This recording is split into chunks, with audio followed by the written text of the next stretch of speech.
going, everybody? Welcome back to the channel. So today I'm going to be installing the tusk emergency or their kill switch, their tether kill switch.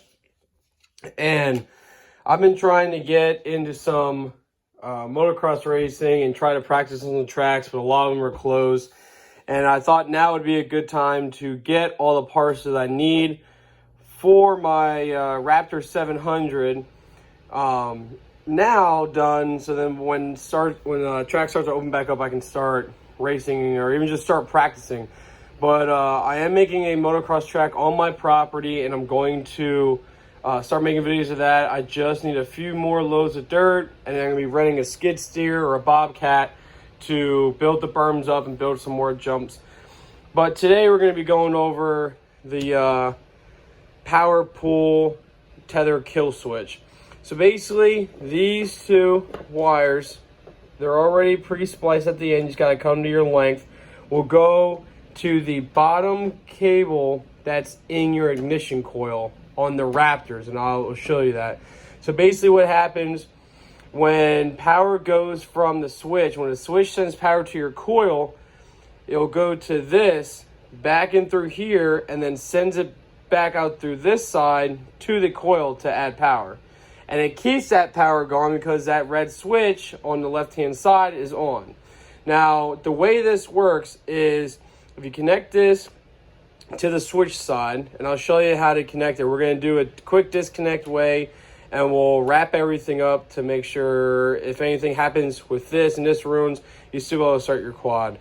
But basically, you would connect this to the switch, connect this side to the coil, and this keeps the disruptor up. When this gets pulled out, this plunge goes down and disrupts the circuit, and that's how you kill the power. It also comes with the handlebar holder here with the screws on the back that you can adjust. But you see this clip, it just pulls right out like that. And then now this is closed. You can see on here it picks up and back down. So you pick it up, you slide the key back into it, and then it turns it back on. When it pulls out and it drops down, it closes the circuit and you won't be able to start your quad. Also, they give you a nice tether here. We'll see how well this lasts. I haven't heard anything bad about it. I'm probably going to upgrade the clip here to a nice carabiner on there, something smaller that won't bend or anything. But it's a very simple process to put one of these on, and we're going to go out there and I'm going to show you exactly what I'm going to do and get everything wired up. All right, so basically this is how it works. You go, you turn your quad on, and then your kill switch over here, you turn that on. Now, underneath here, this is your coil. Power comes in through the switch here, and then comes out through the wire and goes into your spark plugs, which sends ignition to the spark plug, which starts it. So all we know, we go ahead, press it, it turns on. Now, what we're gonna do is we're actually gonna take this orange wire off here, and what I'm gonna do is I'm gonna splice it and put in a female connector on this side, and then a male connector on the other side, and a female connector on the other wire, and slide into here. But as you see, what's gonna happen is when you unplug it, this is what's gonna happen to your quad. You're gonna turn it on, that's on.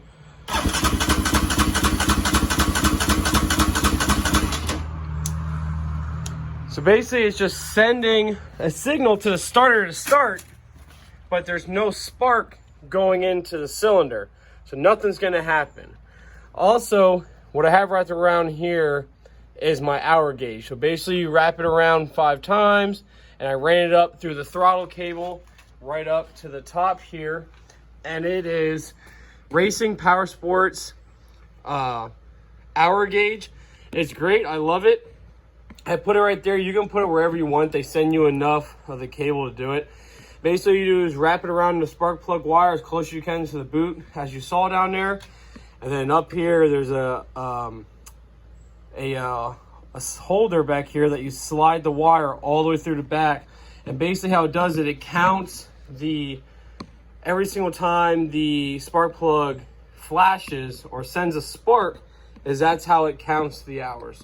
So, all right, so I'm gonna get the tether mounted up, and then I'm gonna show you how I wired it. Right, as you see, I got it mounted up here with the four 3mm bolts that are on it. I put the key back into it, and the way I did it is I routed the wires down the clutch cable, and I made sure that there was enough distance for, it doesn't matter which way I turn, I was never going to max out those cables. And the same thing underneath. When you go and turn, none of them are going to move either way or any other way. They're not coming in contact. I haven't secured them up yet, but they're not going to come in contact with the steering shaft or the fans there or any other wires. I'm actually going to run them with an existing wiring harness back there. So just to show you how this works, is you turn it on, you got it on, turn your kill switch on like this, and start it. So once it's on, this stays up. Once you pull it out, it's gonna turn it off. And all you gotta do is literally just take it, and you're gonna lift this up and slide this right back in there, just like that. Turn it back on. Starts right back up again. You can also turn it off normally on the kill switch, so nothing ever bothers it. You're not going to hurt it or anything like that. But that's it. You're good to go. Also on it, the way I did it, there's a shorter wire and a longer wire. So the shorter wire, I connected it to the original orange wire here that was connected to the coil. The longer wire I went right to the coil.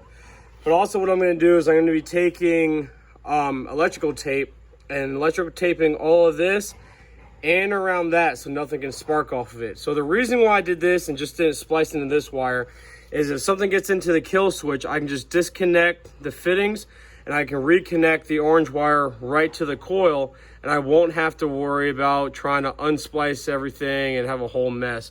So I just did a quick disconnect on both of these. I can just pull that one out, put the orange one back in, and then it'll be good to go for the next ride. All right, thank you very much, guys. I appreciate you coming to the channel and following everything. The next purchase I'm going to do is I'm also going to get the Nerf bars for here. They come all the way around and back, and I can get rid of these plastic ones for some metal ones. And then after that, I'm going to start doing the skid plate underneath it here. So, all right, I hope this helped you out. If you have any questions, comment down below, and have a great day.